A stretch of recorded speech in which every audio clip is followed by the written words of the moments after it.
Miss Corinna Paget made her decision. At the precise moment, the footman set the inkwell on the library table. Not before. Not when her father had announced the arrangement over breakfast 3 weeks earlier, pronouncing Marquess of Kesswick the way other men said salvation. Not when she read the marriage contract the solicitor delivered in a sealed folder, its language so dry it could have been a lease for farmland. Not even when she found the letter. The letter, that was the thing that changed everything. It had slipped from between the pages of a book she'd pulled from her father's shelf the night before the signing. A letter not addressed to her, but to someone else. 3 years old, the handwriting urgent and cramped. Miss Oakes, do not go through with it. Ask what happened to the last woman who trusted the House of Kesswick. Ask what Prentice Deverell has taken from it, and what he will take still, the moment his cousin marries. No signature, no crest. Miss Lucinda Oakes. Corinna knew the name the way everyone in her set knew it, obliquely, sideways, in hushed tones at card parties. 3 years ago, Miss Oakes had been on the verge of a very grand match with the Marquess of Kesswick.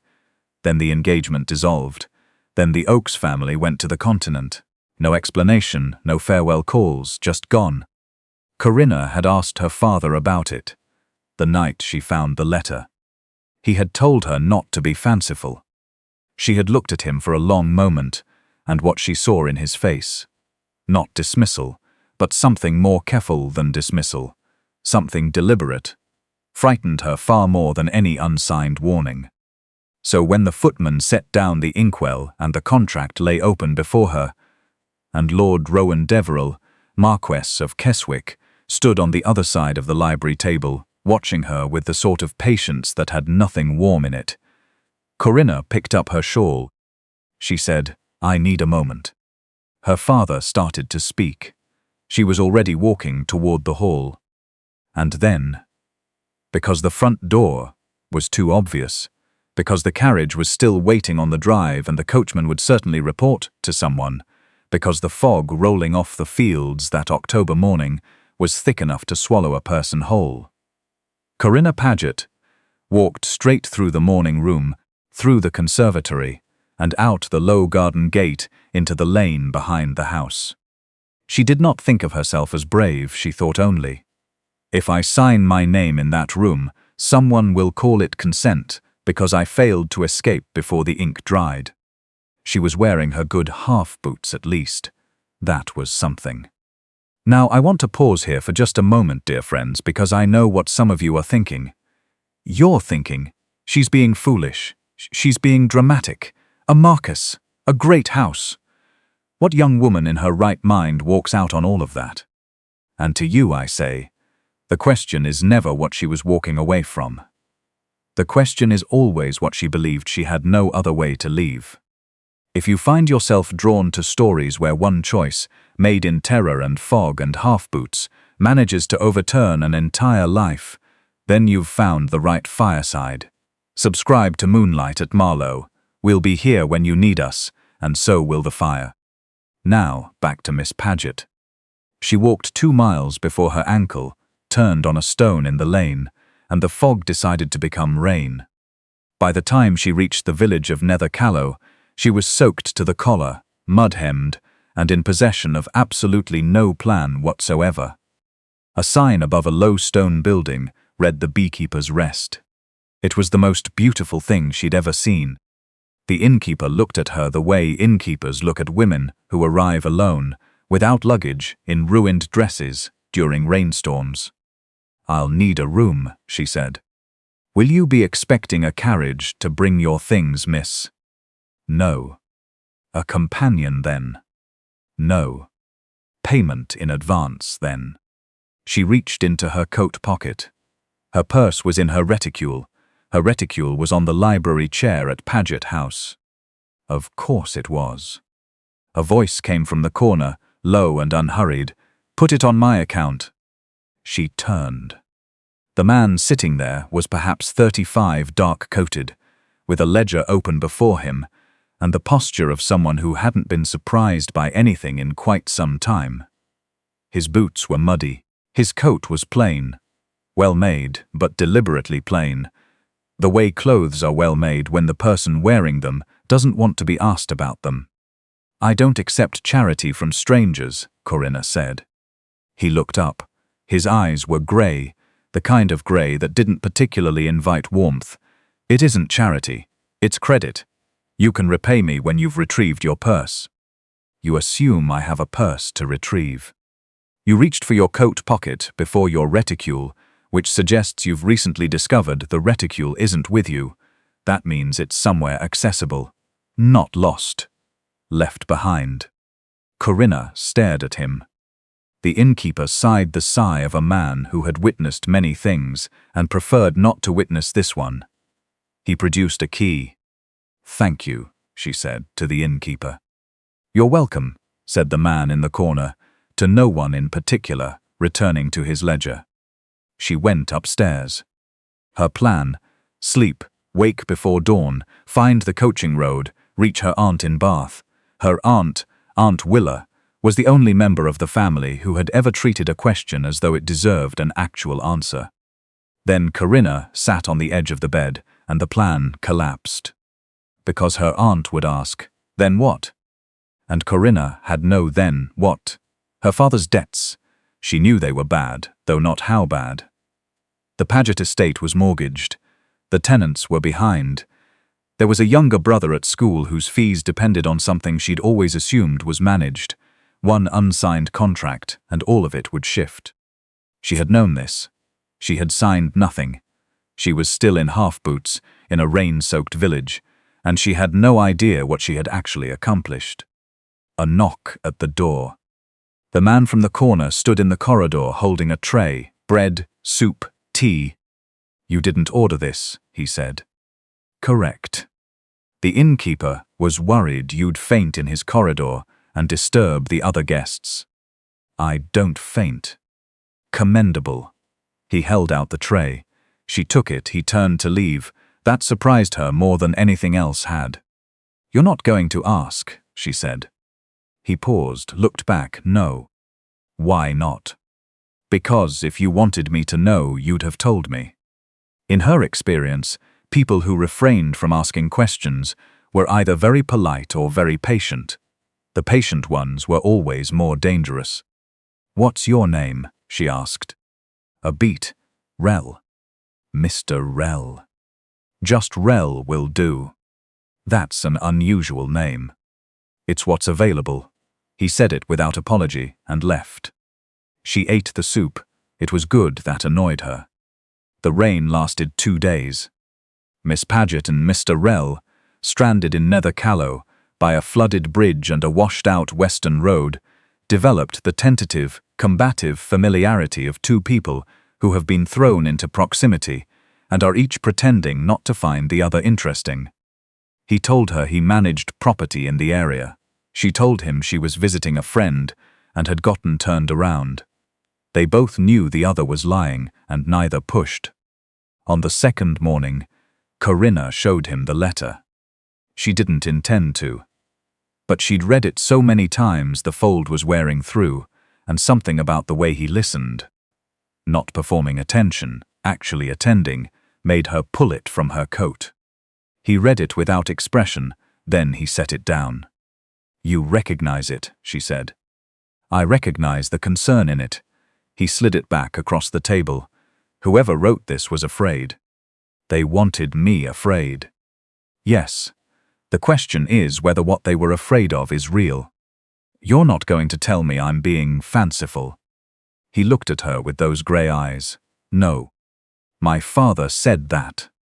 "Your father," said Mr. Rel carefully, "has an interest in your not asking questions." She stared at him.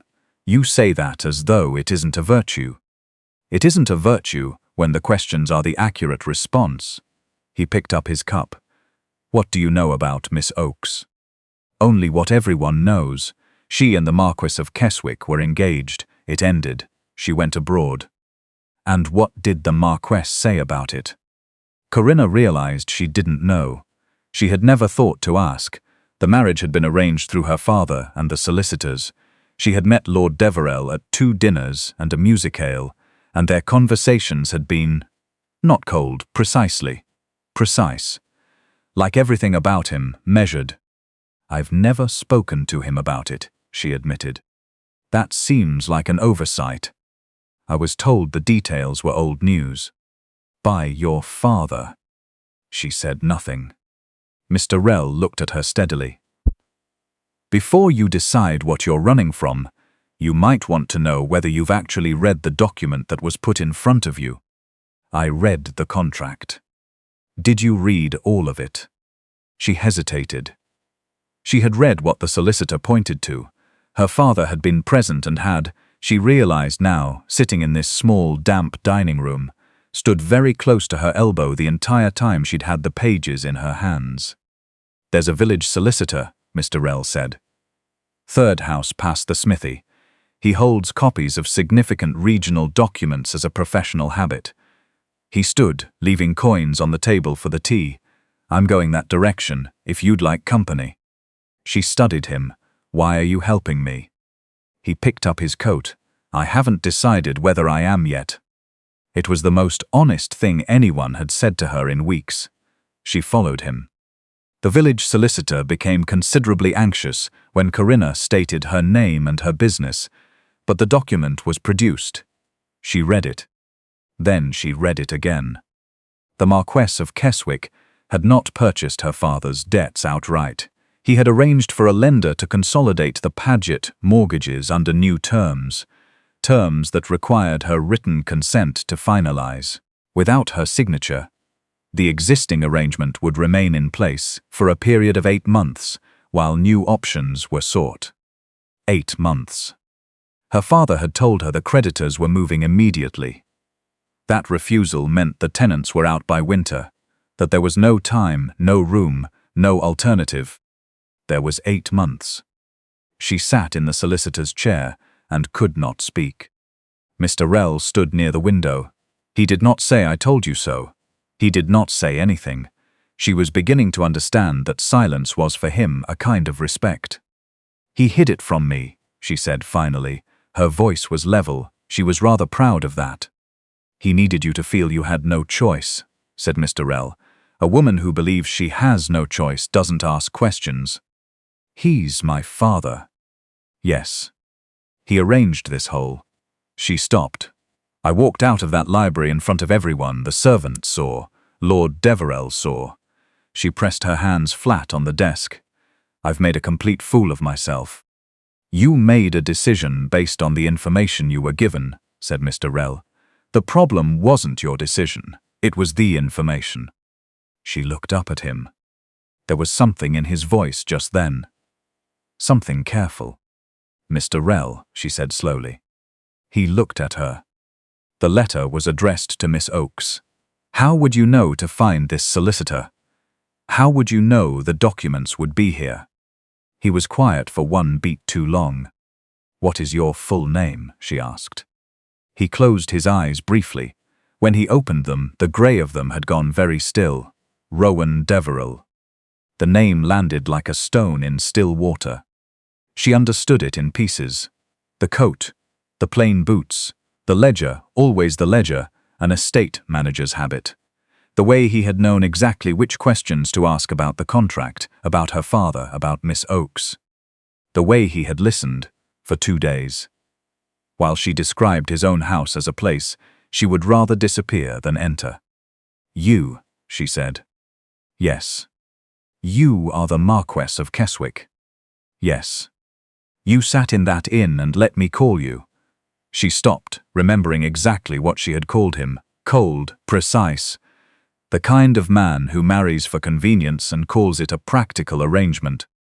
"That point," said Lord Deverell evenly, "was extremely clear. You lied to me. I gave you a name that wasn't false.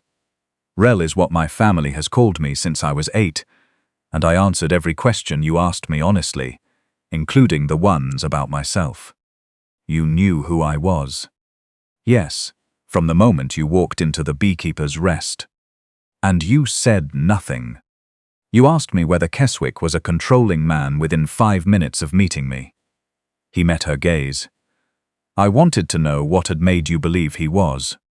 She stared at him for a long moment. Then she walked out of the solicitor's office and stood in the lane, in the thin autumn light, and breathed. He followed at a distance. He didn't touch her arm, didn't speak, just stood nearby, in case she wanted to say something to someone. She hated very much how that was almost kind. "The letter," she said finally, "the one about Miss Oakes. My father had it. He'd hidden it in his own shelf." "I know." She turned. "You know. Lucinda Oakes sent me an identical one 3 years ago." Before she disappeared, his voice had gone quieter. "She had discovered something about my cousin Prentice. He'd been redirecting income from 3 of the Kesswick family trusts through a private lending partnership. Small amounts at first, then larger ones. By the time I understood the scope of it, Lucinda was already gone." Gone how? Her family claimed she'd had a breakdown, that the engagement ending had. He stopped. "I went to their house. It was empty. I wrote letters. They were returned." He looked somewhere past her shoulder. "I've spent 3 years trying to find her. Not because I loved her. We understood each other, but it wasn't love. Because she knew something. And because whoever made her run had people watching to make certain I couldn't follow." Corinna was quiet. "Why me then? Why this marriage?" "Because I was running out of time to have this resolved quietly, and your father approached my solicitors." A pause. "And because you told me, at Lady Ashmore's dinner in April, that my opinion on the Grain Commission sounded like a man who'd never actually spoken to a farmer." She blinked. "I asked you to explain what you meant," he said. He almost smiled. "You did, for 40 minutes. You remembered that." "I remember most things." He looked at her directly. "Miss Paget, I should have told you who I was of the moment you sat down at that table. I should have found a way to speak to you honestly before the signing, rather than after. I did not, and I'm aware that I cannot simply explain that away." She studied him. The man who had brought her soup, who had not asked. Who had, apparently, spent 3 years quietly looking for a woman he had never loved, but felt responsible for. "Your cousin," she said, "Prentice Deverell, why does he need you unmarried? He inherits the family title and unentailed estate if I die without legitimate children." Lord Deverell's jaw shifted. "More immediately, he holds shares in a road paving company that competes with a canal survey I've been financing. If Kesswick and Paget cooperate on the land rights, his investment loses significant value. And my father is in debt to him." A pause. "Yes." She felt cold. "My father knows Prentice. I believe your father was encouraged to facilitate this match, while Prentice arranged, separately, for it to fall apart." She looked at him. "He wanted me to run." He wanted a scandal. An unsigned contract, a missing bride. It puts Kesswick in an unflattering position, generates talk, delays everything another season. Lord Deverell's voice was very controlled, and I believe someone inside my house was prepared to ensure the delay became permanent. They were still standing in the lane when the riders came.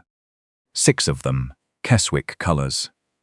They pulled up at the edge of the village, and the lead rider looked toward Lord Deverell with the expression of a man who had spent 48 hours searching and was deeply relieved not to have to continue.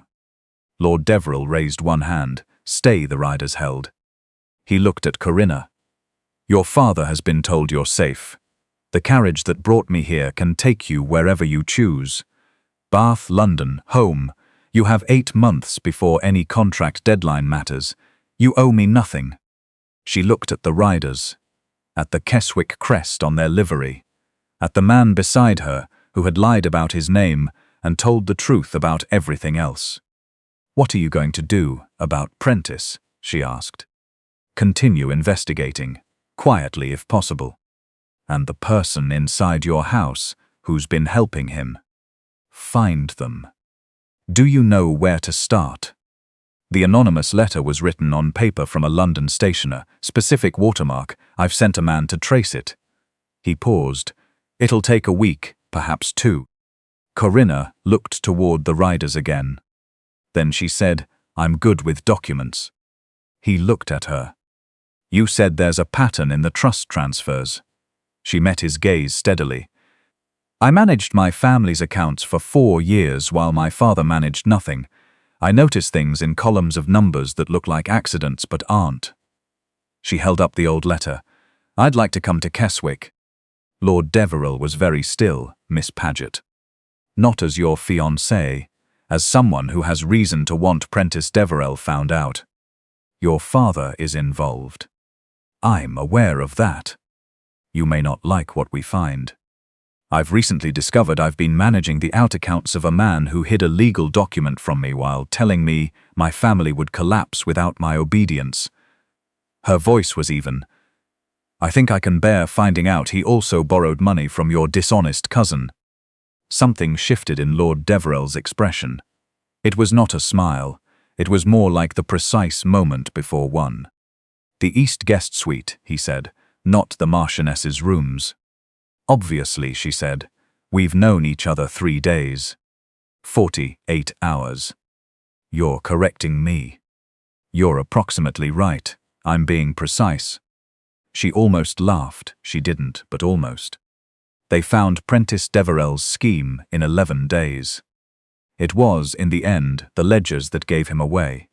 And Corinna, who found the pattern in them. She spent 3 afternoons in the Kesswick Estate Library before she saw it. Small roundings in the charitable disbursements, consistent across 4 years, each one just below the threshold that would require a second signature. He rounded down from every charitable account, she told Lord Deverell that evening, spreading 3 ledgers across the library table. Never more than £3 at a time, across 87 separate entries over 4 years, she pointed. That's what Miss Oakes found, I'd wager. She was sharper than anyone gave her credit for. Lord Deverell looked at the numbers, then at her. You found this in 3 afternoons. I had a motive. Most people with a motive find what they're looking for. You found what was actually there. She looked up. He was watching her with the expression she'd begun to recognize. Not warmth, exactly, but attention. Full, complete attention, the kind that didn't wander to the window or check the clock. It's a different thing, he added simply. She looked back at the ledger. Her ears felt warm.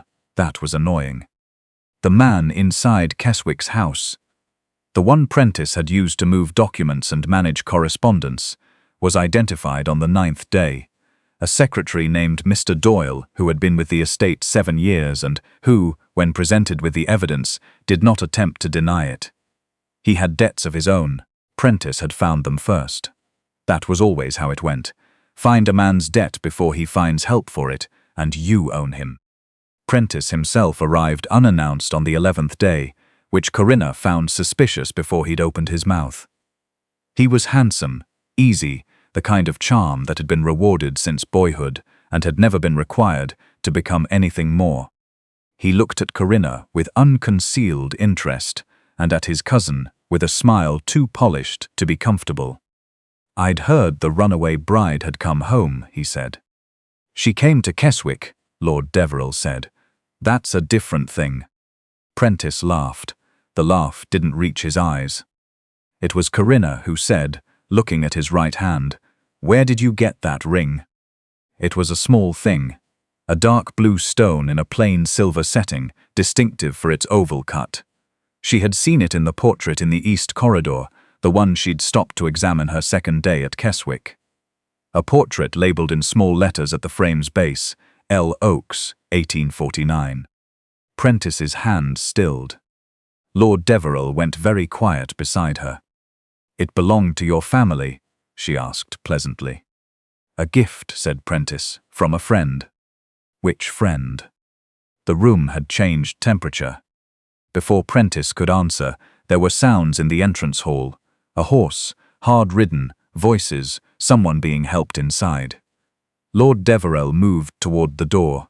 Corinna stayed where she was, watching Prentice. Prentice's face went pale. The door opened. The housekeeper stood in the corridor. "My lord, a woman has arrived." She collapsed at the front steps. She says her name is Lucinda Oakes." The colour left Prentice Deverell's face so completely and so quickly that Corinna would not forget it for the rest of her life.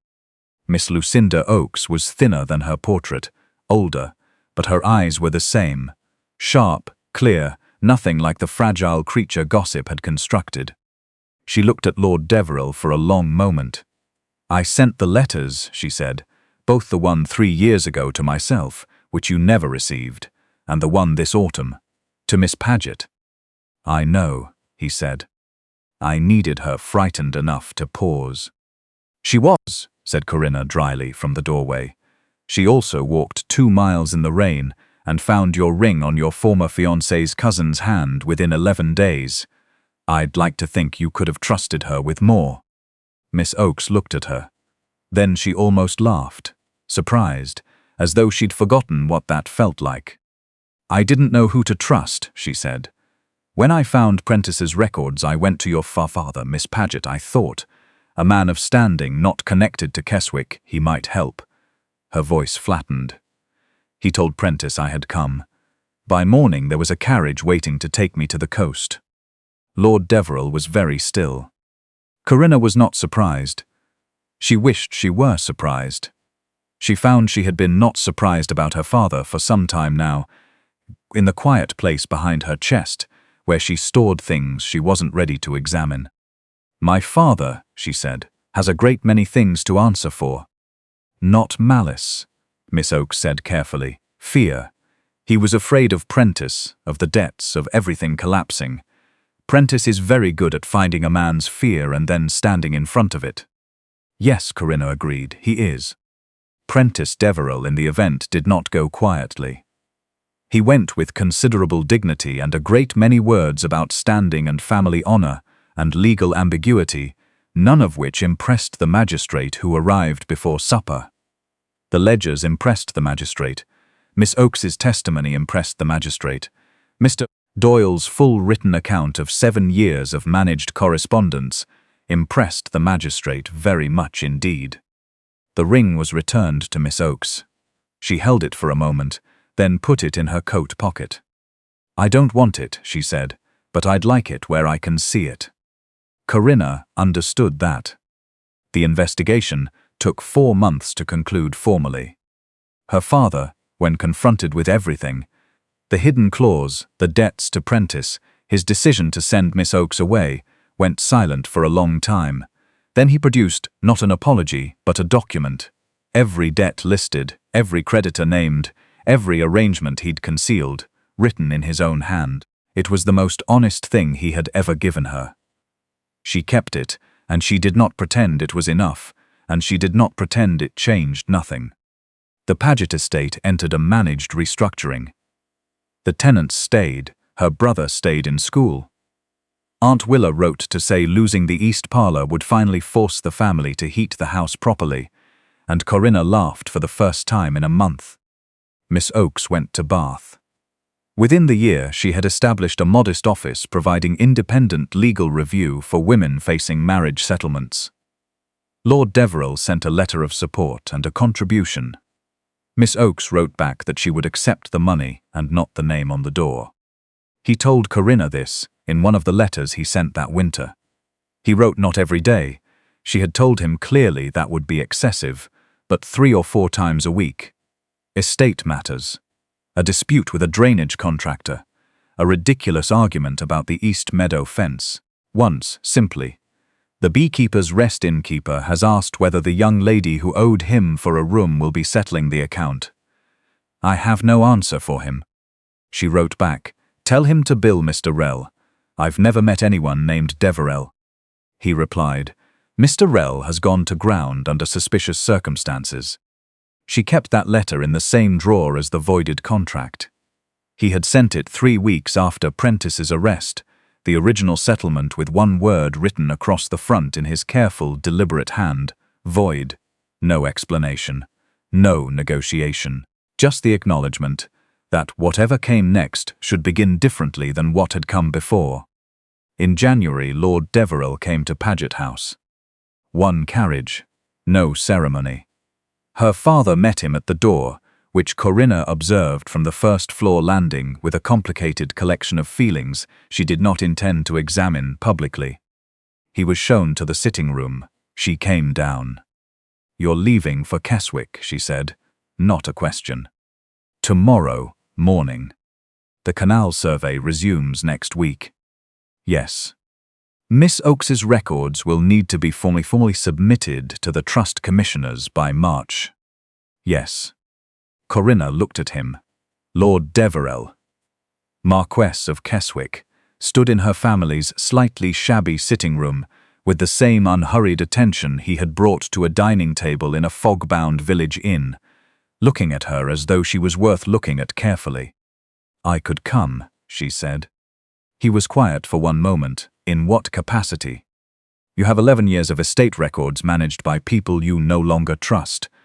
I found Prentice's scheme in 3 afternoons." She kept her voice even. "I'm useful." "You are," he agreed, and... She looked at him. "And I'd like to see what it looks like when you're not hiding who you are." Something in his face shifted, small, real. He reached into his coat and produced a document, the original marriage settlement, the voided copy she had sent back to him. He placed it on the table between them. "Whatever happens next shouldn't be an extension of what your father arranged," he said. "I came to tell you that." And he stopped, tried again. "I came to tell you that I love you, without the contract, without the 8 months, without Prentice and the ledgers and everything that forced us into the same room." A pause. "I would like the chance to court you honestly if you're willing." The sitting room was quiet. Corinna looked at the voided contract. At the man who had brought her soup in a rainstorm, given her his name when she asked, and handed her, at every turn, the ability to walk away from him. "I have conditions," she said. "I expected nothing less. Independent management of any income assigned to me. No estate decision affecting Paget land without my review. The right to disagree with you in front of other people. The last one seems inevitable rather than negotiable. I want it in writing." He almost smiled, agreed. She looked at him steadily. "And I want to know, if I say no today, what happens?" It was the only question that mattered really. Not will you, but what if I don't? Lord Deverell held her gaze. "I return to Kesswick. You have 8 months on the existing arrangement and a great deal of time to make different choices." "You wouldn't argue." "I would be," he said carefully, quite profoundly disappointed, "but no, I wouldn't argue." She nodded slowly. Then she picked up her coat from the chair. He watched her. "Where are you going?" "You said you're leaving in the morning. That's quite soon." He stared at her. "Miss Paget." She looked back. It was, she thought, the first time she had seen him look genuinely uncertain. She let him stay there for a moment. "Well," she said, "are you going to show me the ledgers or not?" He crossed toward the door, caught himself. "Is that a yes?" "It is a yes, and also the other question, about the courtship." She paused. "Keep up, Lord Deverell." He laughed. Sudden, unguarded, entirely unlike the controlled sounds she'd heard from him before. She stored it carefully, the way she stored things worth keeping. Her father appeared at the base of the stairs. He looked between them. "Corinna," he said, "are you?" "Going to Kesswick," she said. "I'll write when I arrive." Lord Deverell opened the front door. She walked through it. The carriage sat in the drive with the Kesswick crest on its side, the same one she'd seen in the lane at Paget House on the morning she'd walked away from the signing. 3 months ago, that crest had meant something being closed around her. She climbed in. Lord Deverell sat across from her. The carriage began to move. "Halfway to Kesswick," he said. "You still haven't given me a proper answer." Corinna looked out the window. The fields in January were bare and silver, and very beautiful. "I know." He waited. She made him wait a bit longer. "Then yes, but I want a solicitor who reports to me, not to your estate office." "Naturally. And I'm keeping the voided contract." "I expected that." And if I discover anything else hidden in your accounts, you will tell me immediately, and I will deal with it. And I will not manage your reaction by hiding information from you first." She looked at him. "You're learning.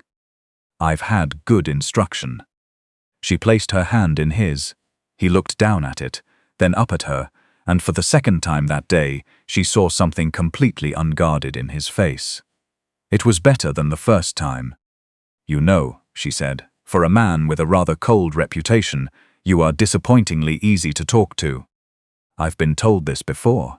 He turned her hand over in his. "Only by you, however." She smiled. He saw it. Neither looked away. They married the following June. Not because the Paget estate needed rescuing. Not because Kesswick required an heir. Not because Prentice had been defeated and loose ends needed tying. Because Miss Corinna Paget, presented at every turn with a genuine, unencumbered choice, said yes. The settlement was rewritten from the beginning. Her accounts were her own. The estate decisions went through a committee she sat on. Lord Deverell hired a second solicitor at her insistence, who reported to no one inside Kesswick without also reporting to her. They argued regularly. He resisted, then listened. Sometimes he was right. She found that irritating.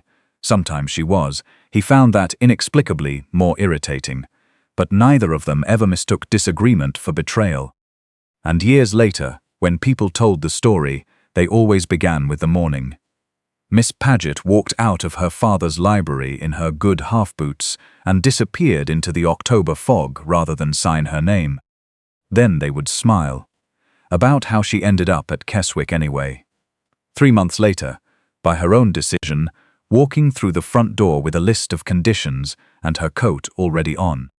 Corinna always corrected one detail when she heard it told.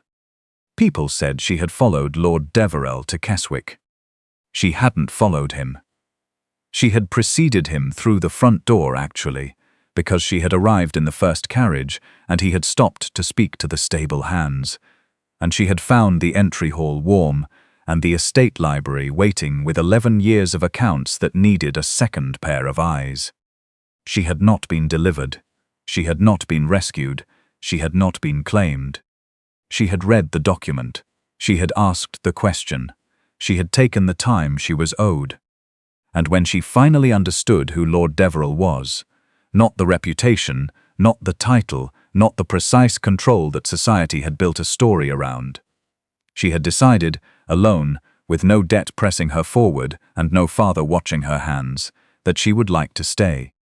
There is a world of difference, dear friends, between being placed in a room and choosing to walk into one. Miss Paget had known this in some form for most of her life.